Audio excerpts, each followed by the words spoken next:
Hi friends, எல்லாருக்கும் வணக்கம். Welcome to finding jobs channel. இன்றைக்கி நம்ம இந்த வீடியோவில் எதை பற்றி பார்க்க போகிறோம்னா, தமிழ்நாடு கவர்மெண்ட் அனௌன்ஸ் பண்ணியிருக்க வேலைவாய்ப்பை பற்றி தான் பார்க்க போகிறோம். இதுக்கு யாரெல்லாம் அப்ளை பண்ணலாம், என்னைக்கு லாஸ்ட் டேட்னு சொல்லிட்டு நம்ம ஃபுல்லாக இந்த வீடியோவில் பார்க்கலாம். அதுக்கு முன்னாடி இந்த சேனலை இப்போ தான் நீங்கள் ஃபர்ஸ்ட் டைம் பார்க்குறீங்கன்னா மறக்காமல் இந்த சேனலை சப்ஸ்கிரைப் பண்ணிக்கோங்க. பக்கத்தில் இந்த மாதிரி ஒரு பெல் ஐக்கன் வரும், அதை டச் பண்ணி ஆளும் கொடுத்தீங்கன்னா நாங்கள் போடுற எல்லா வீடியோஸுமே உங்களுக்கு அப்டேட்டடாக வந்து சேரும். மறக்காமல் இந்த வீடியோக்கு ஒரு லைக் பட்டன் ப்ரெஸ் பண்ணிவிட்டு யூஸ்ஃபுல்லாக இருந்தவங்க ஃபேமிலி அண்ட் ஃப்ரெண்ட்ஸ்க்கு வந்து ஷேர் பண்ணி விடுங்க. வாங்க ஃப்ரெண்ட்ஸ், நம்ம வீடியோக்குள்ளே போகலாம். ஸோ இது எந்த டிபார்ட்மெண்ட்டில் அனௌன்ஸ் பண்ணியிருக்காங்கன்னு பார்த்தீங்கன்னா, உங்களுக்கு டிஸ்ட்ரிக்ட் ஹெல்த் சொசைட்டின்ற டிபார்ட்மெண்ட்டில் தான் வந்து இந்த வேகன்சிஸ் அனௌன்ஸ் பண்ணியிருக்காங்க. ஓவராலாக எவ்வளோ வேகன்சிஸ் அனௌன்ஸ் பண்ணியிருக்காங்கன்னு பார்த்தீங்கன்னா 54 வேகன்சிஸ் வந்து அனௌன்ஸ் பண்ணியிருக்காங்க. ஸோ என்னென்ன பொசிஷனுக்கு அனௌன்ஸ் பண்ணியிருக்காங்க பார்த்தீங்கன்னா, ஓவராலாக ஒரு 19 பொசிஷனுக்கு வந்து வேகன்சிஸ் அனௌன்ஸ் பண்ணியிருக்காங்க. அதில் அதிகமாக போஸ்டிங் கேட்டிருக்க பொசிஷன் என்னென்னு பார்த்தீங்கன்னா ஹெல்த் இன்ஸ்பெக்டர், எம்டிஎம் ஹெல்த் இன்ஸ்பெக்டர்ன்ற பொசிஷனுக்கு தான் உங்களுக்கு 15 வேகன்சிஸ் வந்து அனௌன்ஸ் பண்ணியிருக்காங்க. மீதி எல்லாமே 1, 2, 3 அது மாதிரி தான் வந்து உங்களுக்கு அவங்களே வந்து டிவைட் பண்ணி கொடுத்துருக்காங்க. ஸோ என்னென்ன பொசிஷனுக்கு எவ்வளோ வேகன்சிஸ் இருக்குன்றதை டீட்டெயிலாகவே வந்து கொடுத்துட்டாங்க. ஸோ இதுக்கு என்னென்ன எஜுகேஷன் குவாலிஃபிகேஷன் இருக்கணும்னு பார்த்தீங்கன்னா, நீங்கள் ஃபர்ஸ்ட் மிட் லெவல் ஹெல்த் ப்ரொவைடருக்கு அப்ளை பண்ணுறதா இருந்தால் பிஎஸ்சி நர்சிங் முடிச்சிருக்கணும், அப்படின்னா டிஜிஎன்எம் வந்து முடிச்சிருக்கணுன்ற மாதிரி சொல்லியிருக்காங்க. நெக்ஸ்ட் அந்த ஹெல்த் இன்ஸ்பெக்டருக்கு வந்து அப்ளை பண்ணுறதா இருந்தால் நீங்கள் வந்து 12th பயாலஜி இல்லை பாட்னி இல்லை ஜுவாலஜி முடிச்சிருக்கணும்னு சொல்லியிருக்காங்க. அண்ட் 10th தமிழ் ஒரு சப்ஜெக்டாக எடுத்து படிச்சிருக்கணும். Plus 2 years of multipurpose health ஒர்க்கராக வந்து உங்களுக்கு எக்ஸ்பீரியன்ஸ் இருக்கணும் அப்படின்ற மாதிரியும் கொடுத்துருக்காங்க. நெக்ஸ்ட் டேட்டா என்ட்ரி ஆப்ரேட்டருக்கு நீங்கள் ஏதாவது ஒரு டிகிரி முடிச்சிருக்கலாம், ப்ளஸ் டைப்பிங் முடிச்சிருக்கணுன்ற மாதிரி சொல்லியிருக்காங்க. ரெண்டுமே ஹையர் முடிச்சிருக்கணும்னு சொல்லியிருக்காங்க. அண்ட் சம் நாலேஜ் இன் மைக்ரோசாஃப்ட்டும் இருக்கணும் அப்படின்ற மாதிரி கொடுத்துருக்காங்க. இது எம்எம்யூ கிளீனராக இருந்தால் நீங்கள் 8th முடிச்சிருந்தாலே போலும் அப்ளை பண்ணலான்னு சொல்லியிருக்காங்க. அண்ட் டென்டல் டாக்டருக்கு வந்து டென்டல் டிகிரி முடிச்சிருக்கணும். ஏஎன்எம்க்கு வந்து general nursing and midwifery course முடிச்சிருக்கணும்.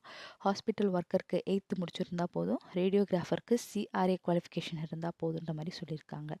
அதே மாதிரி உங்களுக்கு அந்த 19 பொசிஷனுக்குமே வந்து என்னென்ன முடிச்சிருந்தா அப்ளை பண்ணலாம் அண்ட் எது எதுக்கெல்லாம் உங்களுக்கு வந்து எக்ஸ்பீரியன்ஸ் இருக்கணுன்றதையும் இதில் வந்து டீட்டெயிலாகவே கொடுத்துருக்காங்க. அது பாருங்கள். இப்போ டென்டல் டெக்னீஷியன் நீங்கள் அப்ளை பண்ணிங்கன்னா டென்டல் கோர்ஸ் 1 or 2 இயர்ஸ் வந்து நீங்கள் அதை முடிச்சிருக்கணும் அப்படின்ற மாதிரியும் கொடுத்துருக்காங்க. ஸோ இப்போ பார்த்த வரைக்கும் நம்மளுக்கு எதுக்குமே வந்து எக்ஸ்பீரியன்ஸ் கேட்கல. எக்ஸ்பீரியன்ஸ் இருந்தால் தான் அப்ளை பண்ணணும் அப்படின்னு சொல்லிட்டு, அந்த எக்ஸ்பீரியன்ஸ் இருந்தால் தான் அப்ளை பண்ணணும்னு சொல்லிட்டு சில பொசிஷன் இருக்குது, அதுவும் பார்த்துக்கோங்க. நீங்கள் இந்த சீனியர் ட்ரீட்மெண்ட் சூப்பர்வைசருக்கு அப்ளை பண்ணுறதா இருந்தால் டிகிரி முடிச்சிருக்கணும், plus certificate course in computer operation minimum 2 months course இருக்கிற மாதிரியாவது கம்ப்ளீட் பண்ணியிருக்கணும் அப்படின்ற மாதிரி சொல்லியிருக்காங்க. நெக்ஸ்ட் லேப் டெக்னீஷியன், அதாவது ஸ்பூட்டம் மைக்ரோஸ்கோபிஸ்ட்டுக்கு அப்ளை பண்ணுறதா இருந்தால் 10th or 12th முடிச்சிருக்கணும். அண்ட் டிப்ளமோக்கோ சில சர்டிஃபிகேட் கோர்ஸ் டிஎம்எல்டியில் முடிச்சிருக்கணுன்ற மாதிரி சொல்லியிருக்காங்க. அது போக ஹெல்த் விசிட்டருக்கும் வந்து உங்களுக்கு கிராஜுவேட் முடிச்சிருக்கணும், இல்லை 10th or 12th வந்து முடிச்சிருந்தா போதும், ப்ளஸ் சர்டிஃபிகேட் கோர்ஸும் முடிச்சிருக்கணும்னு சொல்லியிருக்காங்க. அண்ட் நெக்ஸ்ட் பொசிஷனுக்கு பார்த்தீங்கன்னா ஆயுஷ் மெடிக்கல் ஆஃபீஸருக்கு வந்து BUMS registration with respective board council அந்த அவங்க கேட்டிருக்க இதில் வந்து நீங்கள் முடிச்சிருக்கணுன்ற மாதிரி சொல்லியிருக்காங்க. அண்ட் டிஸ்ட்ரிக்ட் ப்ரோக்ராமர் மேனேஜருக்கும் வந்து டீட்டெயில் இருக்க டிகிரி முடிச்சிருக்கணும். அண்ட் அட்டெண்டருக்கு அவர் மல்டிபர்பஸ்க்கு வந்து 8th முடிச்சிருந்தாலே போதும், இதுக்கு அப்ளை பண்ணலாம் அப்படின்னு சொல்லிட்டு வந்து உங்களுக்கு டீட்டெயிலாகவே வந்து கொடுத்துருக்காங்க. இதுக்கு ஏஜ் லிமிட் என்ன இருக்கணும், என்ன இருந்தால் அப்ளை பண்ணலாம் அப்படின்னு பார்த்தீங்கன்னா, உங்களுக்கு மேக்ஸிமம் எல்லா போஸ்டிங்க்குமே வந்து நாட் எக்ஸீடிங் 35 இயர்ஸ். ஸோ 35க்குள்ளே இருக்கவங்க மட்டும்தான் இதுக்கு அப்ளை பண்ணணும்னு சொல்லிட்டு கொடுத்துருக்காங்க. அண்ட் ஏஜ் ரிலாக்ஸேஷன் இதுக்கு கிடையாது. ஸோ ஸ்ட்ரிக்டாக வந்து இந்த ஏஜ் லிமிட்டை வந்து நீங்கள் ஃபாலோ பண்ணணுன்ற மாதிரியும் கொடுத்துருக்காங்க. இதே நீங்கள் ஆயுஷ் மெடிக்கல் ஆஃபீஸருக்கு வந்து நீங்கள் அப்ளை பண்ணியிருந்தீங்கன்னா அதுக்கு வந்து அப் டு 59 வரைக்கும் உங்களுக்கு ஏஜ் லிமிட் இருக்குது. ஸோ நீங்கள் 59க்குள்ளே இருக்கிறவங்க அதுக்கு அப்ளை பண்ணலான்னு கொடுத்துருக்காங்க. அதே மாதிரி சேலரி டீட்டெயில்ஸ் பார்த்தீங்கன்னா உங்களுக்கு மினிமம் 8,000லேருந்து மேக்ஸிமம் 34,000 வரைக்கும் கொடுத்துருக்காங்க. ஸோ ஒரு பொசிஷனுக்கு ஏற்ற மாதிரி உங்களுக்கு சேலரி வந்து வேரி ஆகும். என்னென்ன பொசிஷனுக்கு எவ்வளோ சேலரின்றதையும் நல்லா டீட்டெயிலாகவே கொடுத்துட்டாங்க. ஸோ டிஸ்ட்ரிக்ட் ப்ரோக்ராம் மேனேஜருக்கு நீங்கள் அப்ளை பண்ணிங்கன்னா உங்களுக்கு 40,000 வரைக்கும் சேலரி பேன்னு சொல்லியிருக்காங்க. அண்ட் அந்த கன்சல்டன்ட் யோகா அண்ட் நேச்சுரோபதிக்கு வந்து 40,000 வரைக்கும் கொடுத்துருக்காங்க. சரி, இது எப்படி செலக்ட் பண்ணுறாங்க அப்படின்னு பார்த்தீங்கன்னா by shortlisting, document verification, interview. So இதுக்கு நீங்கள் அப்ளை பண்ணிங்கன்னா எந்த ஒரு எக்ஸாமே கிடையாது. நீங்கள் அப்ளை பண்ணுறத வச்சு உங்களோட முன்னுரிமையை வச்சு ஷார்ட் லிஸ்ட் பண்ணி டாக்குமெண்ட் வெரிஃபிகேஷன் பண்ணி இன்டர்வியூ வச்சு தான் வந்து செலக்ட் பண்ணுறோன்ற மாதிரி கொடுத்துருக்காங்க. இங்கே வந்து உங்களுக்கு எந்த அட்ரஸ்க்கு வந்து நீங்கள் அப்ளிகேஷன் ஃபார்ம் சப்மிட் பண்ணுன்றதையும் டீட்டெயிலாகவே கொடுத்துட்டாங்க.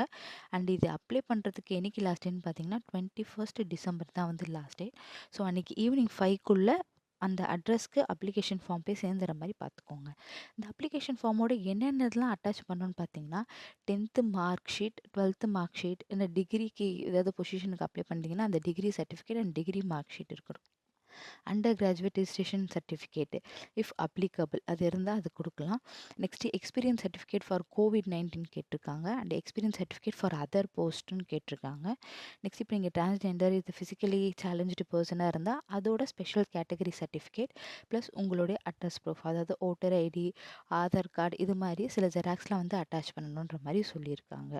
ஸோ அந்த அப்ளிகேஷன் ஃபார்மை நீங்கள் வெப்சைட்லேருந்து டவுன்லோட் பண்ணி அதை ஃபில் பண்ணி அவங்க கேட்டிருக்க ஃபார்ம்ஸ் எல்லாமே வந்து ஜெராக்ஸ் எடுத்து அட்டாச் பண்ணணும் அப்படின்ற மாதிரியும் கொடுத்துருக்காங்க. இதுக்கு ஃபீஸ்லாம் எதுவுமே கிடையாது. நான் அப்ளிகேஷன் ஃபார்மோட வெப்சைட் லிங்க்கை வந்து டிஸ்கிரிப்ஷனில் தரேன். அதை மறக்காமல் ஃபாலோ பண்ணிக்கோங்க. ஓகே ஃப்ரெண்ட்ஸ், தேங்க்யூ ஃபார் வாட்சிங்.